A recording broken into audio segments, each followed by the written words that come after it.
Hey, what's going on YouTube? Welcome back to another video. I want to personally thank and welcome all of the new guys onto this channel.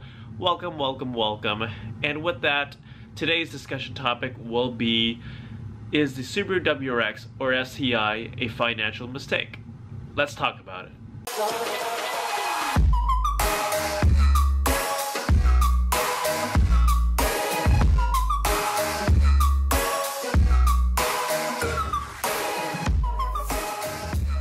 Recently, I had an influx of younger folks personally reach out to me and ask me this.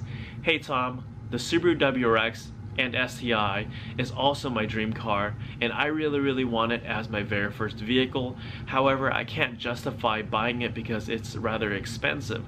What are your thoughts? Is the Subaru WRX or STI really worth it, or is it a financial mistake? So guys, right off the bat, buying a brand new car is a financial mistake because, guys, vehicles are a depreciating asset. When you buy a brand new vehicle, the moment you take it off the lot, it loses more than half of its value already.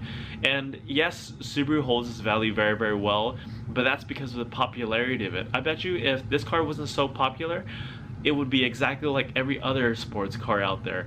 The value wouldn't be so high. The moment you drive it off the lot, you lose all the money that you put into it, and in the end, you rather just keep it. It's a depreciating asset. So when you ask yourself, is a Subaru WRX or an STI a financial mistake? Yes, it is. In the end, guys, a vehicle is a mode of transportation. That's really it. The sports car genre is more of a glamorized mode of transportation. You get to drive a little bit faster, you get a more nicer looking, sportier car, and you got all of the bells and whistles associated with it, which kind of glamorizes the status of it. And really, in the end, guys, when you buy yourself a brand new vehicle, it's more of the status. You kind of want to just flaunt around and tell everyone, hey guys, check it out, I got a brand new vehicle. And you post it on all of your social media platforms, and people look at you and they go, wow, Tom must have his act together. He has a brand new car. He's able to afford it. But the reality of it, guys, people live beyond their means now, and I've seen that quite frequently in my 2 months in the WRX community.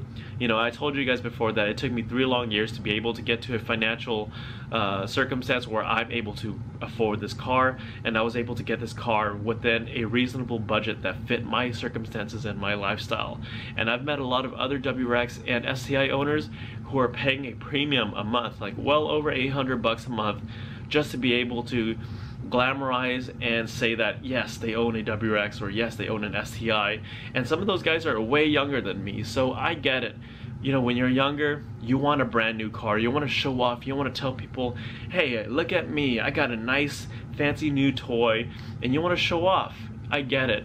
My very first car was a 1999 Acura Integra LS. It was a white 4-door model, and I loved that little thing because 20 bucks and I filled it up full tank, and it lasted me 2 long weeks. And even though that thing was slow and I fell right into the stereotype of being an Asian racer, I loved that thing to no end. And I appreciated and I grew with the times. I didn't have the money to be able to buy myself a brand new car outright. My parents were both deceased. They passed away when I was young, so I didn't have anyone to lean on to but myself, and so I knew I can't afford a brand new car. Every young kid wants a brand new car, but I couldn't, so I settled for less. And if you're not able to afford yourself a WRX or an STI, it's okay to hold off and wait a little bit. Yes, I get it, it's frustrating. 3 long years, guys. I'm 27 now, and when I graduated college, I graduated at 24, and I had to wait and save, and I learned how to become an adult through my own actions. I learned through my trials and tribulations, and I want you guys to think about that as well. Buying a brand new vehicle is a financial mistake. However, it is justifiable based off of your wants and your needs in your life. I thought that this car was an impulse buy in the beginning. When I first got out of college, I'm like, I really want a WRX because it is the jack of all trades vehicle, and the new model that came out looks pretty cool, and I really wanted one, but I'm like, $26,000, and I just got out of college, and at the time I didn't have a full-time job just yet, so I couldn't justify buying the car. I didn't have any type of money to down pay to bring the monthly costs down, so instead I settled for my Impreza for $17,000 out the door, and that fit my budget way more. And so yes, this car is a financial mistake, but if you're smart about it and you plan accordingly, it will not be. You will be able to dissolve that statement, because often, guys, people think about that statement before you buy this car and you look at the price tag. You try your best to kind of find a kink in the armor, right? And say, hey, look, spec by spec on the brochure, and I'm talking with everyone, they keep telling me a Subaru WRX or an STI is amazing, it's amazing, it's amazing. There's no flaws to it. What are the flaws? It's so frustrating. How come everyone is fanboying so much about this freaking car? Like, someone tell me the truth. So the truth is, you're going to be paying a high premium insurance, and if you don't have a good credit or you don't have a good job, you're going to be paying a premium for your monthly car payments if you can't buy this car outright. And you're going to be more prone to racing, and you're going to be getting tickets, and in turn your insurance rates and premiums are going to go up, because younger drivers, you're going to tend to be a little more egocentric, and you're going to want to show off and race. That's a whole status thing of saying, I have a brand new car, especially I have a brand new Subaru WRX or an STI. So that's really it. That's the reality of it. So I recommend being a little more patient and waiting it a little bit if you can, or buying a used vehicle, or compromising to something else, and like I said, developing your equity and saving until the perfect time for you to be able to actually afford the car. And what do you mean by afford, Tom? You keep saying afford, afford, afford. What do you mean by that? When I say afford, it means having enough money set aside to be able to down pay or buy this vehicle and not have to struggle financially in any other elements of your life. So I have money stored away in my savings. I have money enough to be able to spend per month to where I don't ever have to touch into my savings or any of my other funds, and I have enough money to pay for rent, for utilities, for food and groceries, and for any other expenses that may come up. And I also have enough money to be able to afford the car payment itself and the insurance premiums and stuff. And so that's really it. That's what I mean by affording the vehicle. I know a lot of people who live paycheck to paycheck.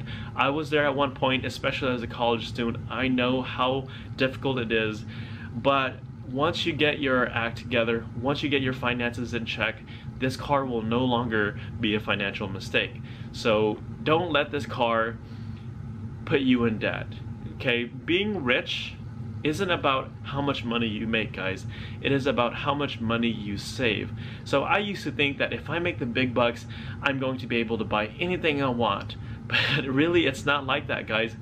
Anyone could afford things. It is a matter of how much you save, how much assets you retain and hold on to and reinvest at. So is a Subaru WRX or an STI a financial mistake? Yes and no, depending on how you approach it. Be very, very smart and be methodical on how to approach it, and then that's when you'll be able to really justify buying this car. Because again, guys, in the end, this is just a mode of transportation. I'm just a normal guy. I'm making enough to get by, and I'm living a comfortable life to where I'm no longer struggling. However, I'm budgeting very, very tightly, so that way I will have enough money to be able to afford my car, to be able to do simple things in life, and to be able to even take my family and my significant other to do things, to go on vacation and stuff like that. So think about it. Really, it's all about your finances. Because you're a lot younger and you don't really have a job yet, and you don't have that many expenditures, and you're probably going to college and all that stuff, you know, yes, you can justify, you can look at the grand picture and say, well, since I'm living at home, and let's say I'm working a part-time job and I'm making like $500 to $600 a month, and let's say your parents do help you out. If you're fortunate enough to have parents or someone who's able to help co-sign or help you out, yes, in a sense, it's justifiable. You'll be able to afford it. However, if that's your only cost, your only expenditure, you know, reconsider. Because let's say you're making $500 to $600 a month as a younger, you know, going into college person, right? And your car payment is like $400 or $500, and then you're paying your insurance as well. That's all of your money. You have no money to pay for gas. You have no money to travel, to do anything. So think about your finances and don't put yourself in a bind. Yes, it's very, very enticing. This is a really beautiful car, and yes, I get the culture, I get, you know, all of the elements that make Subaru so enticing to be a part of, but don't jump into this, you know, given your financial circumstances, just to be enticed by the status of saying, hey, I have a brand new Subaru WRX, ooh, I have a brand new vehicle, and now I'm part of the trend, and I'm cool like that. Don't be like that. So, ranting and rambling a little bit, I hope I'm making sense, but for you younger folks, be patient, and I know you guys can do it, okay? I get the feeling, I know the feeling, I was there once, but be patient and it'll pay off. I really promise you, and it'll be one of the best and most amazing feelings in your life when you finally do earn it. That's one of the best things in the world, is earning it, rightfully earning that place or that item that you've always wanted and you dreamed and longed for. So I hope you guys like this video. If you do, give this video a thumbs up. If not, thumbs down, and comment down below if you have any other feedback or any other things you guys would like me to talk about. And of course guys, I'll see you guys in the next video, and don't forget to subscribe.